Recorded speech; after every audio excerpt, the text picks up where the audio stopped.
नमस्कार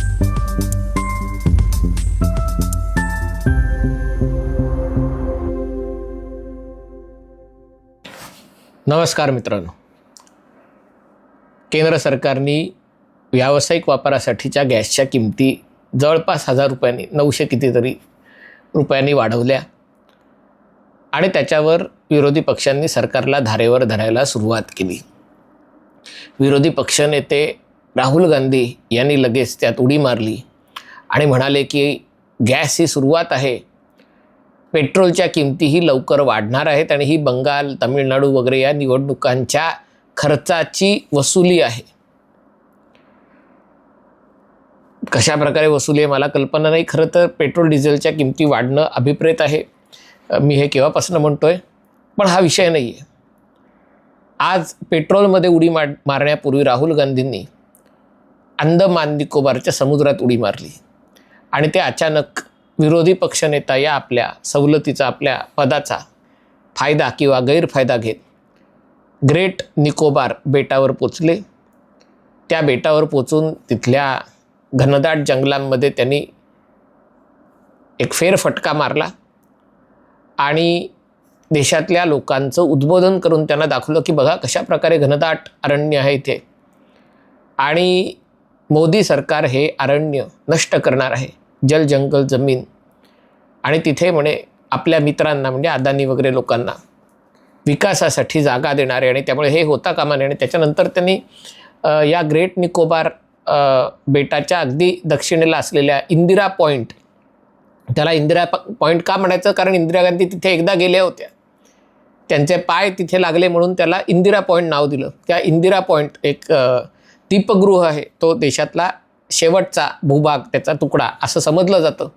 आणि तिकडे जाऊन त्यांनी इंदिरा गांधींना श्रद्धांजली वाहिली. ग्रेट निकोबार प्रोजेक्ट त्याच्याबद्दल यापूर्वीही मी व्हिडिओ केलेला आहे आणि त्यामुळे पुन्हा सगळं काही पहिल्यापासून सांगणार नाही आहे. पण पेट्रोल डिझेलच्या किमती आत्ता ज्या वाढत आहेत, कशामुळे वाढत आहेत तर त्या इराणमधल्या युद्धामुळे वाढत आहेत. इराणमधल्या युद्धामुळेही पेट्रोल डिझेलच्या किमती वाढत नाही आहेत, तर इराणनी होर्मुझच्या आखातामध्ये एक घेराव घातलेला आहे, बंदी त्याच्यामध्ये ब्लॉकेड केलेलं आहे आणि ज्याच्यामुळे होर्मुझच्या आखातातून मोठी जहाजं, तेलवाहू जहाजं येणं जाणं बंद झालेलं आहे. आता इराणला वठणीवर आणण्यासाठी अमेरिकेने या होर्मुझच्या आखाताच्या बाहेर ब्लॉकेड लावलेलं आहे आणि त्यांनी इराणची तेलवाहू जहाजं ठप्प करून ठेवलेली आहेत आणि त्यामुळे आखातातून कोणत्याही मालाचं आदानप्रदान, देवाणघेवाण होत नाही आहे. जी काही वाहतूक होते ती UAEच्या फुजैरा बंदरातून तेलाची वाहतूक, ओमान अर्थात ओमानची बरीच बंदरं आहेत आणि सौदी अरेबियाच्या यानबू बंदरातून या सगळ्या गोष्टींचं, पण तरी देखील जेवढा तेल आणि नैसर्गिक वायू बाहेर पडतो, नैसर्गिक वायूची वाहतूक तर जवळपास पूर्णपणे ठप्प झालेली आहे आणि तेलाची ही वाहतूक अडल्यामुळे $120 वरती किमती गेल्या होत्या. हे का महत्त्वाचं आहे, कारण जसं होर्मुझचं आखात आहे तसंच मलाक्काची सामुद्रधुनी आहे, म्हणजे सिंगापूर आणि इंडोनेशिया, मलेशिया आणि इंडोनेशिया यांच्यामधून एक चिंचोळा मार्ग जातो आणि तिथून जगातली जवळपास 50% समुद्रातली वाहतूक होते. कारण चीन, जपान, कोरिया, सिंगापूर या सगळ्या देशांना, इंडोनेशिया मुख्यतः आखाती देशांशी, भारताशी, युरोपशी जोडणारा मार्ग म्हणजे हा आहे. अर्थात अमेरिकेच्या पूर्व किनारा, आफ्रिका पण त्याच्यामध्ये आला आणि तो मार्ग बंद करण्याची ताकद जशी सिंगापूरची आहे किंवा जशी ती ताकद इंडोनेशियाची आहे, तशी ती ताकद भारताचीही आहे. 2027 साली असं म्हटलं जात आहे की चीन तैवान ताब्यात घेणार आहे. आता त्याच्यासाठी चीन युद्ध करणार आहे का तैवानला संपूर्णपणे घेराव घालून तैवानमधून कोणत्याही प्रकारचं सामान बाहेरच पडून देणार नाही आहे, म्हणजे युद्ध न करता तैवानचा गळा आवळण्याचा प्रयत्न चीन करणार आहे.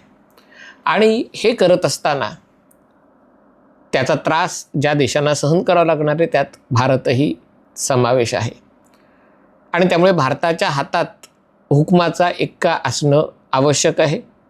जगातल्या इतर ठिकाणीही चीन ज्या प्रकारे आपलं नाविक सामर्थ्य वाढवत आहे ते पाहता आपल्या हातात ही जी मलाक्काच्या सामुद्रधुनीचं तोंड आहे, कारण मलाक्काच्या सामुद्रधुनीच्या पलीकडे भारत आहे, ती मोठी जागा आहे थोडीशी, पण तिकडे सगळी निकोबार बेटं असल्यामुळे त्यातल्या वाहतुकीचा मार्ग मर्यादित आहे. आणि त्यामुळे आपण जर या ठिकाणी घेराव घालून वाहतूक थांबवू शकत असू तर ते आपल्या हातातलं एक हुकमाचा एक्का तो ठरवू शकतो. दुसरी गोष्ट, या भागातनं खूप मोठ्या प्रमाणावर वाहतूक होत असल्यामुळे, जसं सिंगापूर, पूर्वी सिंगापूरला तुम्ही गेला असाल तर सिंगापूरचा इतिहास म्हणजे भारताचाच इतिहास ते सांगतात, अन्यथा तिथे काही नव्हतंच. पण सिंगापूरचा आकार 750 चौरस किलोमीटर आहे. हे जे ग्रेट निकोबार बेट आहे त्याचा आकार 950 चौरस किलोमीटर, म्हणजे मुंबईपेक्षा 1.5 मोठं साधारणतः आकाराचं हे बेट आहे.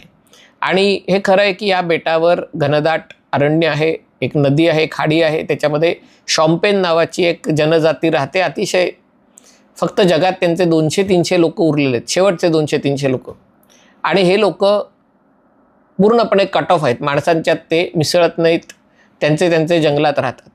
आणि त्यामुळे राहुल गांधींचं म्हणणं आहे की यांच्या घरासाठी देशाची राष्ट्रीय सुरक्षा किंवा ऊर्जा सुरक्षा किंवा हे सगळे मुद्दे गौण आहेत.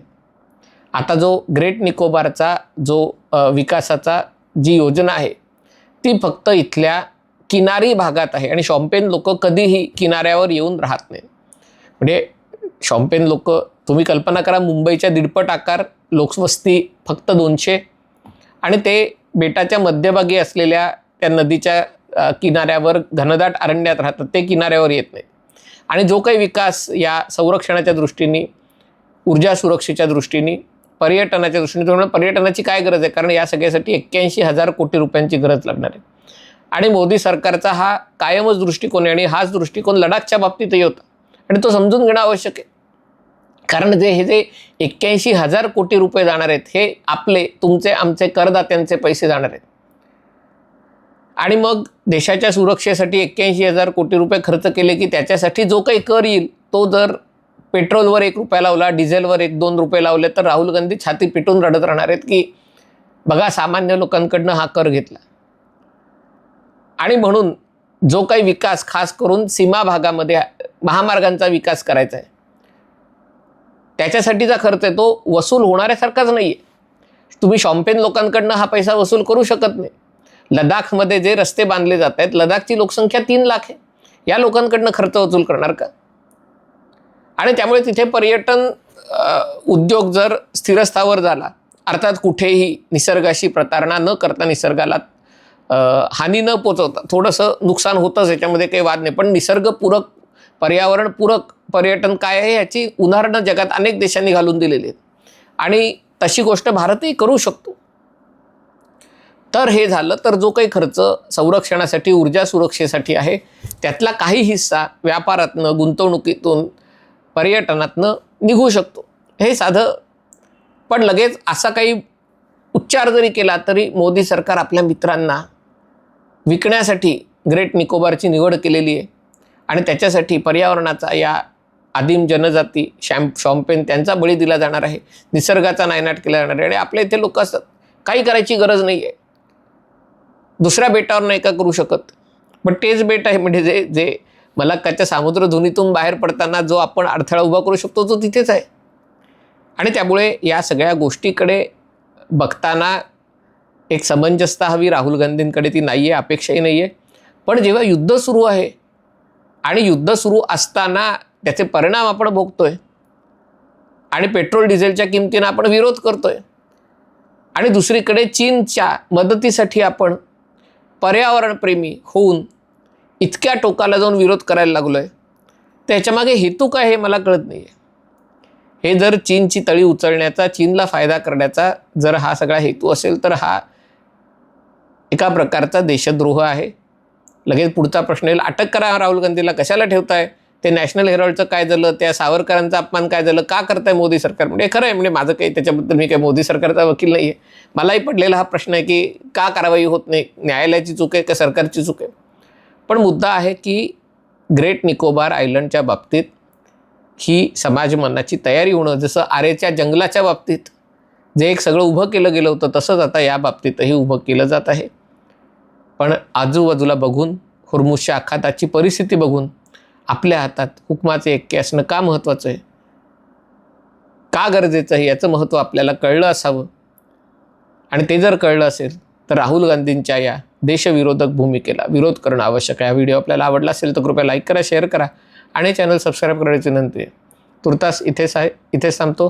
पाहत रहा MH48.